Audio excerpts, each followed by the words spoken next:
Hello friends, in previous session we understood the basics of linear programming and problem solving. In today's session we will be discussing about problem formulation. This session would only focus on problem formulation instead of problem solving, as problem formulation is the most critical aspect of linear programming problem.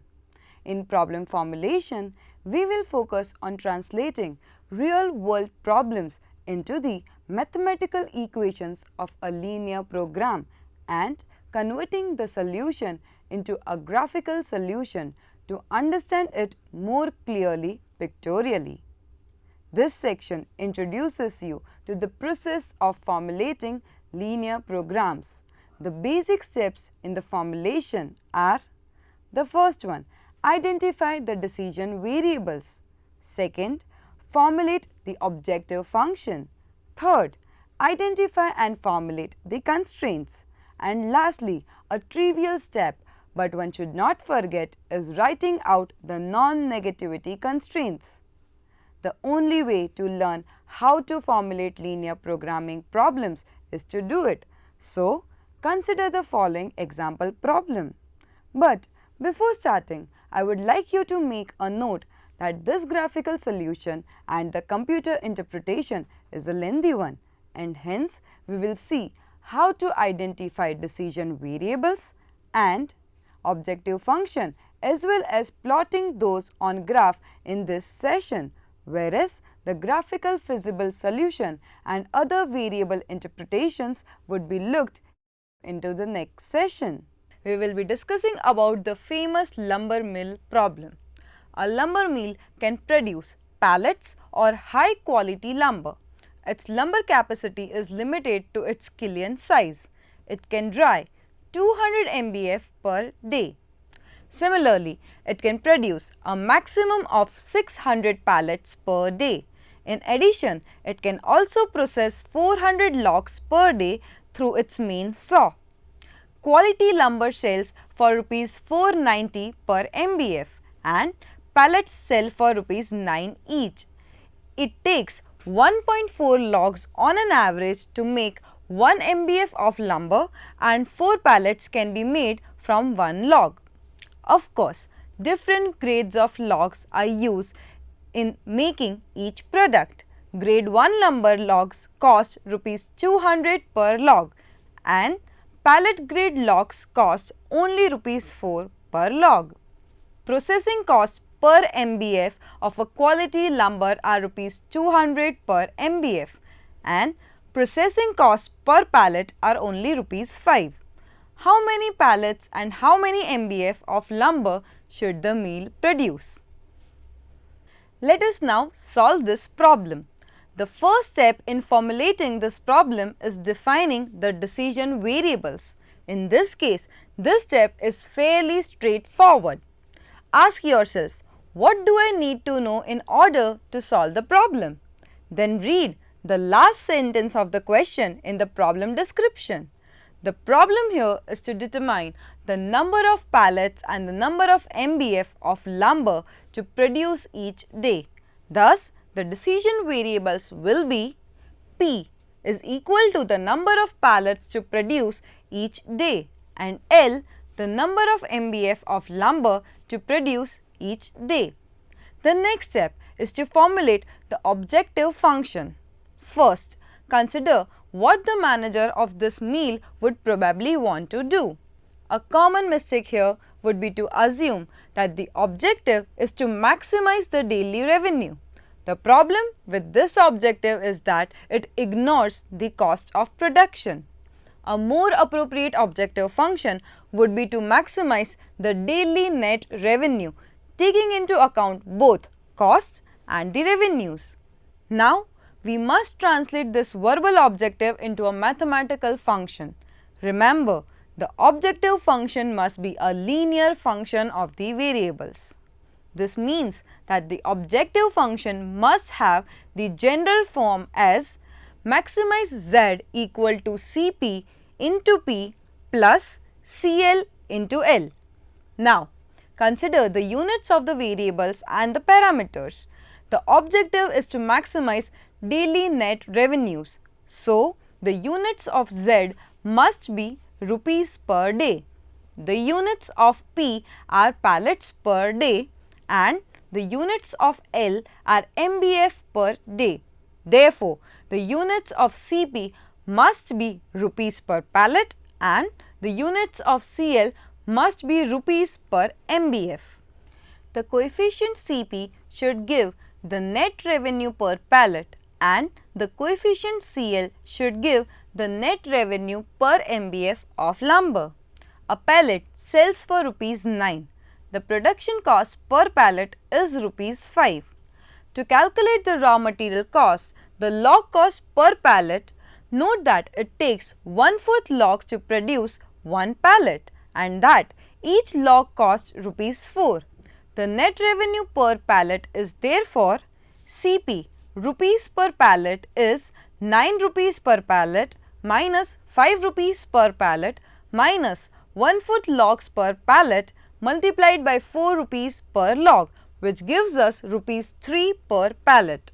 Similarly, the net revenue per MBF of lumber is CL, that is rupees per MBF, is equal to 490 rupees per MBF minus 200 rupees per MBF minus 1/4 logs per MBF multiplied by 200 rupees per log, giving us rupees 10 per MBF.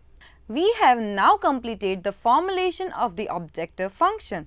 It is maximize Z rupees per day is equal to 3 rupees per pallet into P pallets per day plus 10 rupees per MBF into L, that is MBF per day, or without the units we can say maximize Z equal to 3P plus 10L.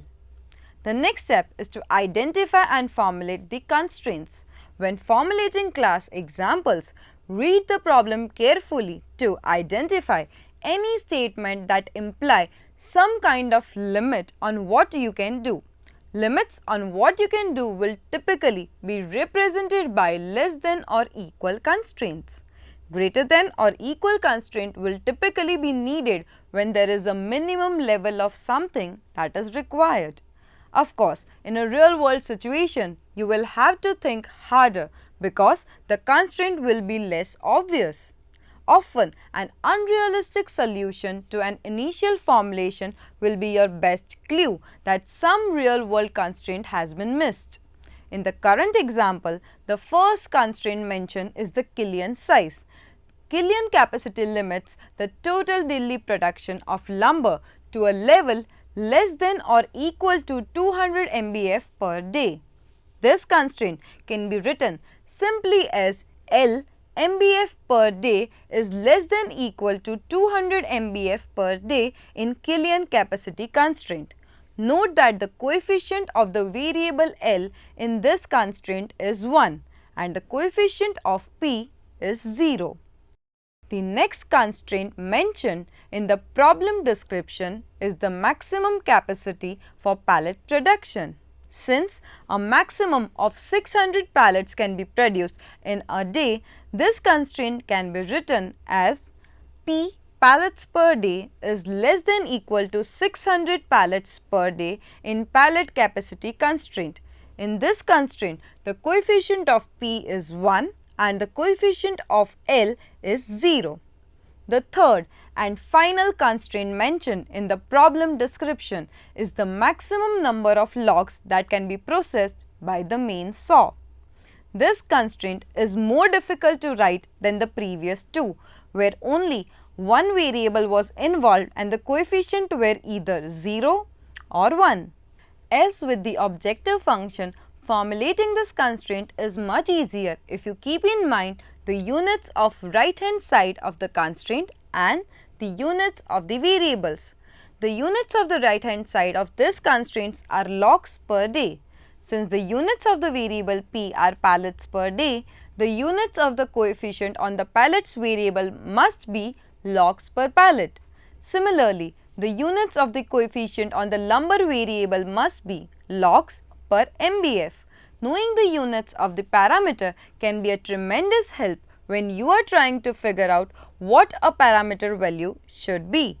In this case, we can determine from the problem description that it takes 1/4 of a log to make a pallet and that it takes 1.4 logs to make 1000 board feet of a lumber. The log capacity constraint can be written as 1/4 logs per pallet into P pallets per day plus 1.4 logs per MBF into L MBF per day is less than equal to 400 logs per day.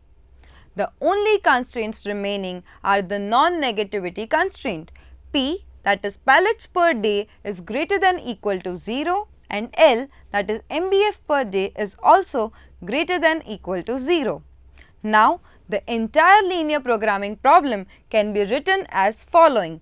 Maximize Z rupees per day is equal to 3 rupees per pallet into P pallets per day plus 10 rupees per MBF into L MBF per day. This becomes our objective function. L MBF per day is less than equal to 200 MBF per day is our Killian capacity constraint. P pallets per day is less than equal to 600 pallets per day becomes our pallet capacity constraint. 1/4 logs per pallet into P pallets per day plus 1.4 logs per MBF into L MBF per day is less than equal to 400 logs per day log capacity constraint, where P, that is pallets per day, is greater than equal to 0 and L MBF per day is greater than equal to 0 becomes our non-negativity constraints. Or without the units, max Z is equal to 3P plus 10L subject to L less than equal to 200, P less than equal to 600, 1/4 P plus 1.4 L less than equal to 400, P greater than equal to 0 and L greater than equal to 0. Now, let us talk about the graphical solution of two variable linear programming problems. You have now seen how two-word problems can be translated into mathematical problems in the form of linear programs. Once a problem is formulated, it can be entered into a computer program to be solved. The solution is a set of values for each variable that the first are consistent with the constraint, that is, it should be feasible, and second, result in the best possible value of the objective function, that is, optimal. Not all LP problems have a solution. However, there are two other possibilities. The first one, there may be no feasible solutions. That is, there are no solutions that are consistent with all the constraints, or the problem may be unbounded. That is, the optimal solution is infinitely large.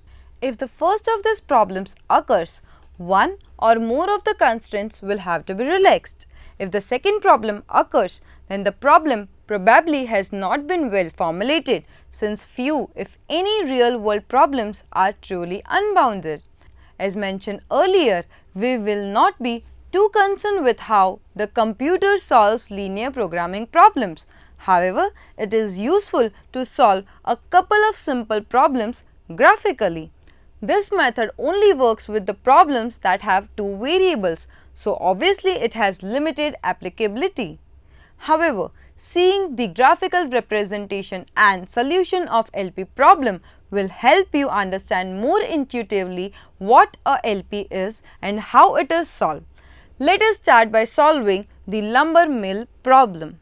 Example, the graphical solution of the lumber mill problem. So, to graphically solve a two-variable linear program, we use a graph whose axes represent the values of the two variables. Figure on the screen shows a graph where the y-axis represents the number of pallets produced per day, P, and the x-axis represents the number of 1000 board feet, that is MBF of lumber produced each day, denoted by L. Note that each point on this graph represents a combination of a specific values of L and P. For example, the point A highlighted represents a combination of 150 MBF of lumber and 200 pallets. Each point can be identified by its coordinate as follows, that is L and P. The point A has the coordinates 150, 200. Each point on the graph is a potential solution to the LP problem. The first step is graphing the constraint. The first constraint says that lumber production must be less than 200 MBF per day. So, in the figure on the screen, this constraint is represented by the vertical line crossing the x-axis at 200 MBF. Since the constraint is a less than or equal constraint, any point on the graph to the left side of this line satisfies this constraint. The second constraint specifies that a maximum of 600 pallets can be produced per day. This constraint is represented in the graph by a horizontal line crossing the y-axis at 600. Again, since this is a less than or equal constraint, any point on the graph that is below this line satisfies this constraint. The third constraint, the log capacity constraint, is more difficult to graph because it involves both variables. This constraint is 1/4 P plus 1.4 L is less than equal to 400. The easiest way to graph this function is to set one variable equal to 0 and solve the value for the other variable. This procedure gives you the points where the line representing the constraint crosses x and y axis. If P is set equal to 0 in the equation, then L must equal 285.7, that is 400 divided by 1.4. This tells us that the constraint crosses the x-axis at the point 285.7, 0. Similarly, setting L equal to 0 results in P equal to 1600 by dividing 400 by 1/4. Thus, the constraint crosses the y-axis at the point 0,1600. With 2 points of the line plotted, we can draw the rest of the line by connecting the points with a ruler. Any point that is on the line or below and to the left of this line satisfies this constraint. Sometimes one of these points is inconvenient to plot. The second point that was just identified is an example of this. The point 0,1600 is too far from the main part of the graph. In these cases, it may be better to plot a different point. Instead of fixing L at 0, L could also be fixed at 150. Plugging this value into the equation and solving for P gives P equal to 760. That is 400 minus 150 multiplied by 1.4 divided by 1/4. In this case, the point 150/760 could be used for plotting the line instead of 0,1600. In addition to these three constraints, the non-negativity constraint should also be recognized on the graph. These constraints are already plotted as they correspond to the axes themselves. Since the non-negativity constraint requires the values of the variables to be positive, any value of the variables that are above x-axis and to the right of y-axis satisfy these constraints. All of the constraints have now been identified on the graph. Having understood how the basic three constraints and non-negativity to be plotted on graph, we will look into how to achieve feasible solution and feasible region in case of graph in the next session. So, let us summarize today's session. Linear programming and problem solving is a very useful tool for converting real-life problems into a mathematical equation, helping us to solve so many daily life problems. This session taught us how to formulate a linear programming problem, which is the heart of linear programming problem. We learnt the LPP formulation by identifying its objective function and various constraints through an example of lumber mill. Having formulated it mathematically, we also saw the graphical representation of the problem, wherein we identified the three constraints, given in the problem and also the fundamental constraint of linear programming problem, that is non-negativity. I hope this session would have been of immense help to you. Thank you.